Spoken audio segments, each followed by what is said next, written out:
So we are all set for the final race of the weekend here. The Classic at Silverstone coming into conclusion with the Classic Mini Challenge. They are coming out of Clark Corner, waiting for the signal from the lights to release them into racing action once again. And the final race of the weekend is underway. And just look at all the minis. We're going to see 5 cars abreast pretty much going into the first corner at Abbey. Round the outside, trying to take full advantage through Abbey Corner. And so he's going to brake as late as possible. Who's brave? Who's brave on the brake? Really deep into the corner as well. Oh, come on. Put us on, mate. Put us on.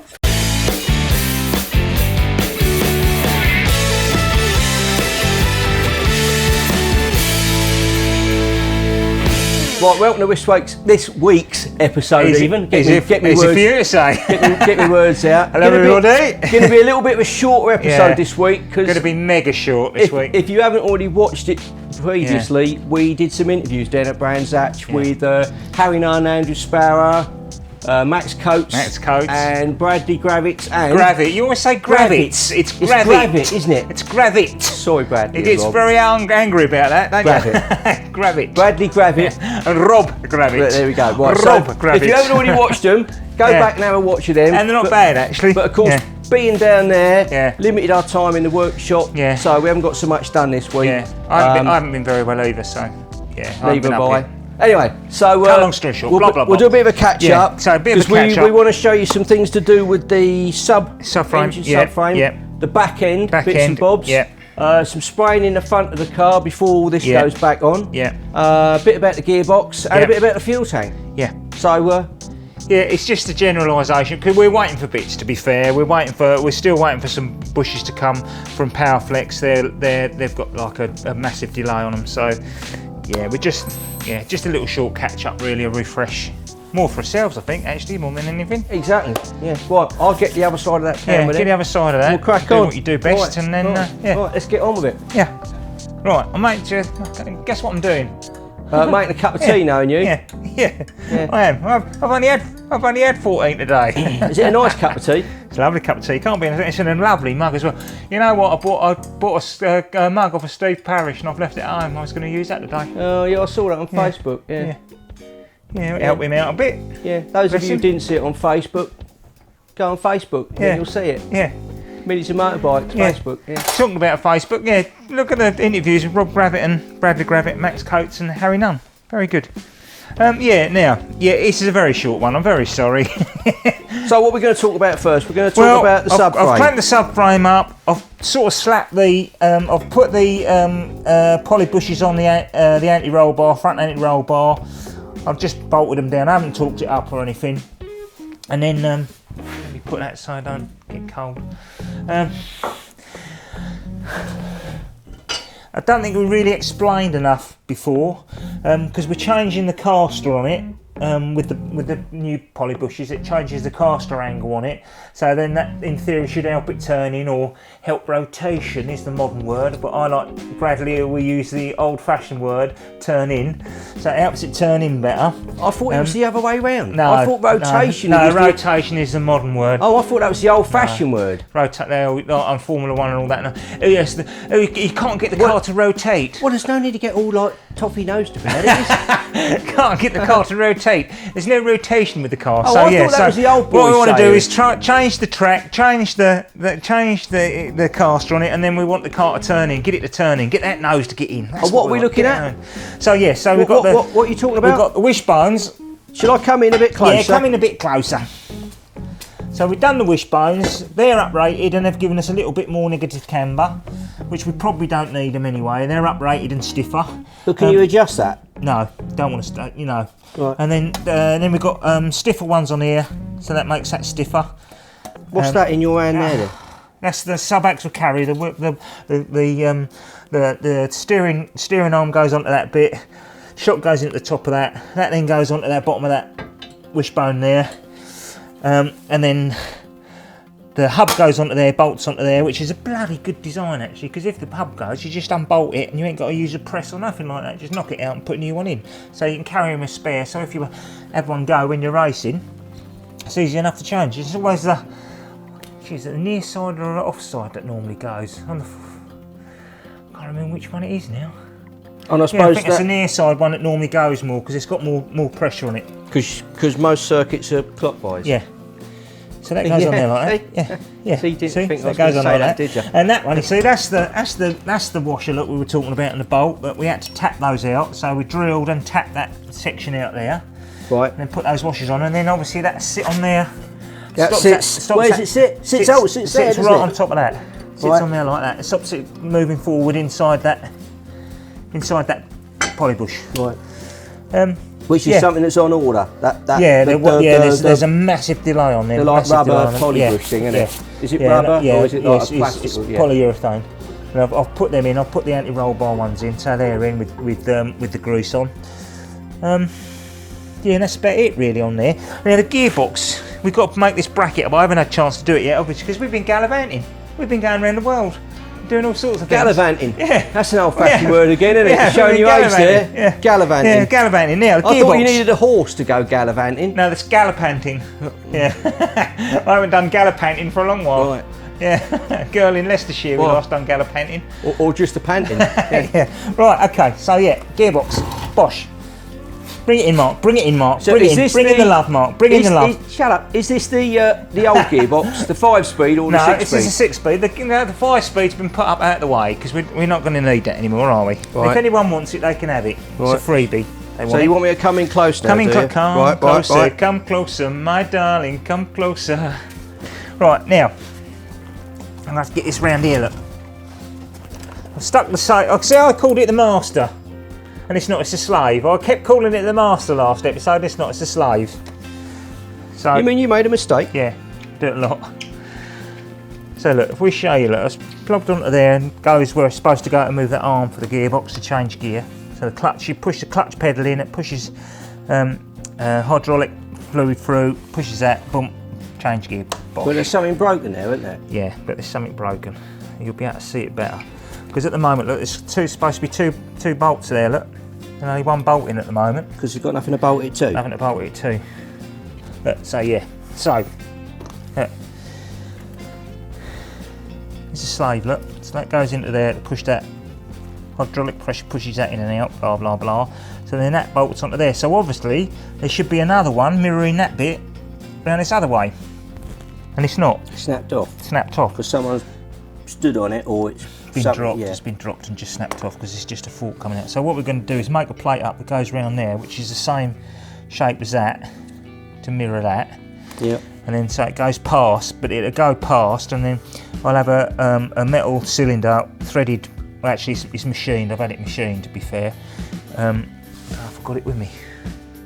I could go and get it and show you if you wanted.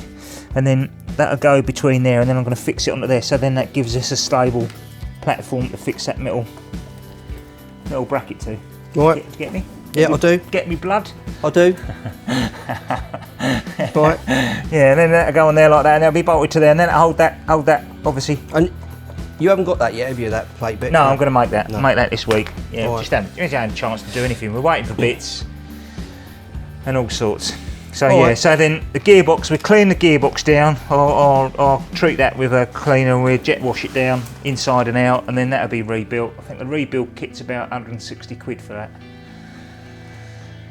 So we can rebuild that, but I'm hoping my mate's going to rebuild that for us. But I might have a go myself, I don't know yet, but then I tend to break stuff, don't I, so. Because I don't get what's all in here, to be honest. I must be honest. You lift that up, right, and there's nothing in there, it's just like a big hole. It's just like a big, like, somewhere to put a pot plant, see the top of this, look. See the top of that? Yeah. You look at that? Yeah. Well, there's 3 pillars of cogs there. Right. And then when you change, you pull your clutch in, blump, blump, blump, and then when you move these sticks, there's two. And they're in that now. There's forks, there's selectors that move up and down on that when you select a gear, and then it engages, and that gives you your first, second, third, fourth, or fifth, or sixth. Right. And then obviously these forks move up. What, these two forks move up and down. 2 gears on each one, is it? No, it's just a combination of movements. I couldn't tell until I look at it, but there's a load of cogs on there, and these forks move up and down, and then they select into it, and then they move it and select the gear that you want. Right. So if you now turn that up so that you can see inside it. Yeah. Yeah. It's just a great big dope, isn't it, to put like a pot plant in. No, it's got a shaft that comes out of it, which is all interconnected into those cogs. So when you select your first gear, that shaft will move at a certain speed, which then engages onto your clutch plate, your flywheel and clutch plate, which then gives you your forward motion. Right, and the clutch plate is going in the other bit? No, the clutch plate goes on the end of the engine, and then that slots on top of that. Yeah, yes, so effectively it does end up going inside it. It will, yeah. And that's the bit where I'm saying you put a pot plant? Yeah. Only that's having a clutch plate put in it? Right. It won't be on this, it'll be on the actual engine, and then that just sits on top of it. Yeah, but it then ends up... And then that cog slides through the middle of that, through the clutch plate, and then the clutch plate there's a fork on here, you see, that moves as a fork, and then there's a... Oh, I can't find it now. I don't think I've got the one for it here. Yeah. Right. Then that goes on there, and then that engages the little splines that are on the clutch plate. That pushes against them, and then that matches the clutch matches the speed of the flywheel, and then it changes gear, and the clutch comes in and out, and blah blah blah. All right. I will explain it. No, it's all right. I'm getting the gist of it. I think it goes around that way, and then that pushes onto the little splines that are on the clutch. You know, there's a cage that goes on the outside of the clutch plate, and then the flywheel. So there's a flywheel, clutch plate, and then there's a little cage. And then when you're moving, when you push the clutch in, that then pushes onto those. And all the bits that we took out of the 5-speed box are effectively then going to go. Only the slave cylinder. That's the only thing we're going to use. That's the only thing that's exactly the same. Right. That's all we're using. Right. The drive shafts. I think the drive shafts are the same length. Right, clutch plate and everything's all the same size, isn't it? No, it's not. But it's the same that comes out of an R53. So, but we've got to use one that's used in the championship anyway. So I think the clutch kit's like 500 quid. Oh. So we're starting to get into big money now. Oh dear. But the suspension legs are, I think each suspension unit is 450 quid. So it's starting to add up now. Oh dear. Yeah. Oh, I don't like the sound of that. No, 500 quid and 400 quid and another 400 quid. Yeah. So if there's anyone out there actually who's to do with marketing and can give us some ideas on how we can get bloody... Because I've never had to find sponsorship, to be fair. What bits I did find was easy enough to find, but we need to find some sponsorship. Well, because we're not going to find 500 quid down the back of the sofa, are we? No, it's not necessarily that. I will have a look. That bit I'm not worried about. It's just actually running a thing in the championship. But obviously it's supporting the touring cars and stuff like that in some meetings, so you've got television and all that sort of stuff. So yeah, if there's anyone that could advise us, that'd be much appreciated if they can just contact us. This is the one thing you've got to consider, if you're watching what we're doing over the last year or so, and you're thinking like I might have a bash at that myself, have a bash yourself, but it's a lot of time, isn't it? How long have we been? That car going around the circuit is a very, very small portion of it. You've got your fitness, you've got everything. You've got your marketing, you've got the lot. We're coming up to a year now, aren't we? Really, and that's.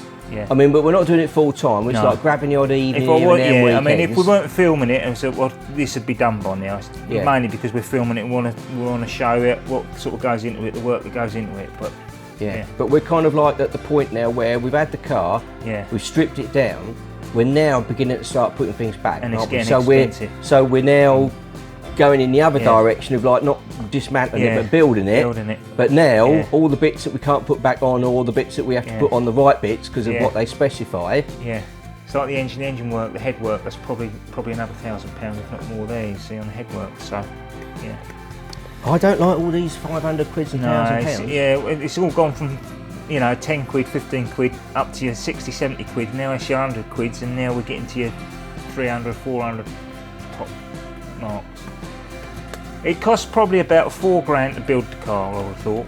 Buying the car and building it's probably about £4,000. Including the cost of the car? Yeah. You can get them cheaper. It won't cost us that because I didn't pay a lot for the car. The car only cost me like 300 If you want to go racing, you don't have to do it, do you? You can actually buy into something where they supply the car and all the bits, and you literally turn out with your crash helmet and your driving licence, your racing licence. Hard to drive, and off you go. Yeah. But what does that cost a season, like in the Mini Coopers? Do you know? I don't know. You're probably talking about 35, 40 grand, I reckon. Right. If you borrowed their car and used it. But to do it our way, you're saving 20, yeah, it's probably 20, 25 grand. Yeah. bush season. But you just got all the man hours. Yeah. The man hours and the building the damn thing. Yeah, but I'm hoping Graves going to run us anyway, so we've got to find a little bit more money because obviously. Right. I noticed I said the word damn there. I was choice with my language. I would have said something a bit stronger, the amount of hours you put in on this. Yeah. Anyway, right. So, next stage, you're going to paint the engine bay, aren't you? I took a load of the unseal off. I haven't took too much off because obviously the Championship don't like you taking it all off. It's fine on the inside, but they want it standard because they want to try and keep the costs down, to be fair. So that's all stripped down ready. I've just got to be cleaned now, rubbed down with 400 wet and dry, dried off, cleaned up again, and then. Have you got any like sealing or put any like anything on those joints? Yeah, no, I should seal around with the like I did in there with the with the under seal in the. Right, and then all this is going to be sprayed white again. Yeah, and then so it's just I'm going to do the whole lot. I'm going to do this whole lot, the whole side underneath and in, but it's only going to be round this bit here, all round there. This bit's going to be left because obviously it's got, we could be doing it for ages. So it's a primer spray. Yeah. And then basically it's what we did inside the car. Exactly the same what we did inside. So I've got U-Pole, it's a two pack, and then it's 10%. So what's the primer? 10%. Which one's the primer? That one, high build white. And did you mix that with anything? Yeah, with that hardener. You mix it with the hardener in a pot. Fast hardener. Stick it in a spray gun. Yeah. Boom, away you go. Yeah, with a. Because you did use some 1.8 nozzle, I think I used on the last one. You did. If we go back about 10, 15 episodes. Yeah. When we were doing the back end of the car, didn't you have a go at using some rattle can primers? Yeah, it come up all right. Yeah, you can do it with rattle can. Yeah, you can do it with rattle can. Right. But you've got the stuff to mix up there, and then you just spray it white like we did the inside, take all the windows up and everything else, and then go over the whole lot. I'll take this door off probably. They've got the doors to do yet as well, so there's loads to do. But it's just time and money, isn't it? Yeah. And then we've got the back end to put back in, haven't we? Yeah, back end. So the back end. Yeah. So I keep promising Liz that we're going to do these bolts, but I'm going to do these bolts, replate them. Let's have a walk around the back end a minute. Yeah. And then we'll come back to something else. Yeah. Yeah, so it's all done, look, it's all ready to go. Obviously we tape stuff up where we painted the inside, but it's all ready to go back together now. So bottle that together, I just need to do the bolts. So we'll have an episode on or part of an episode on the bolts. I might do that at home and then do it on the island at home and then film it at home on webcam or something. Because that's just the zinc plating and the bolts in it before we start. But everything else, all the it's all ready to go. What do you call it? What were they called? Trail arms? I don't know. What were they called? Trailing arms. Yeah, they're all done. Yeah, they're all done. I am listening. Yeah, you are listening. Yeah. Trouble is, I keep. They're all painted. They're just dusty now. They've all been painted. Yeah, they're all done. So they're all clean and ready to go back on as and the rear axle and that and bits and pieces. So yeah, it's all done. They've just got to get my finger out. All right, just do the bolts and we can put that back in again. Yeah. So that's pretty much like no cost as such because it's already kind of we're ready. Yeah. Right. Yeah. Okay. Yeah. Just and then underneath here though, when we took it all out, there was a big old fuel tank. Yeah. Wasn't No, we just got to jet wash that down. Look, see here. Look. Just got to jet wash all that off. Just jet wash it off, clean it all off, and then I've got a new. So that fuel tank's going back in. Yeah, and I've got a new bracket for that as well. There's a bracket that fits all round here. Right. So there's no like regulated fuel tank that you have to put in. You can just use the original. Yeah. Yeah. As long as it's in good nick. As long as it's in good nick. No holes in it, obviously. Right. Okay. Well, that's a good, pretty summary of where we are and the slowness and the causes. Yeah, we'll have more content in the next week's one, but this one's really we've just been so busy with everything. I just wanted to put something out and keep everybody posted and sort of keep going with it, really. Yeah. All right. Right, so thanks for watching this week's episode. Yeah. Sorry it was all a bit kind of chatty, really, and not actually doing anything. No. But you get weeks like that, don't you? Yeah, you get weeks. What of us being away down at Brands Hatch and not spending so much time up here. And Wednesday I couldn't get up here because I wasn't very well. If the bits had come when we wanted them, we'd have put them in. It'd have been different. But still, it is what it is. Yeah, so a bit of a chatty episode, but the next episodes we'll start picking the pace up again a bit. See if we can get this. Basically, see if we can get this down on a track by the end of the season. Yeah. So thanks for watching again. Thanks for watching. Like and subscribe. Tell everybody else to like and subscribe as well and watch it. Try and spread the word to get our viewing up and help us out. Yeah. Because anyone in marketing, contact us on the website, which is Mark. The website is Minis and Motorbikes. Minis and Motorbikes. .co.uk, or you can go minisandmotorbikes@gmail.com. You can get in touch with us that way. So, all right. Now, nearly forgot. There's a video coming up here, video link to go to the what do you call it? Last week's. Yeah. Well, last week's playlist. Either one of the two. There's one over here. Yeah. For the last episode, which was Rob Gravitt, which was a very good interview actually. And I'll say so myself. And then there's the bit in the middle which you can click to go to the channel. So thanks very much. Thanks See you next time. Take care then. Bye bye.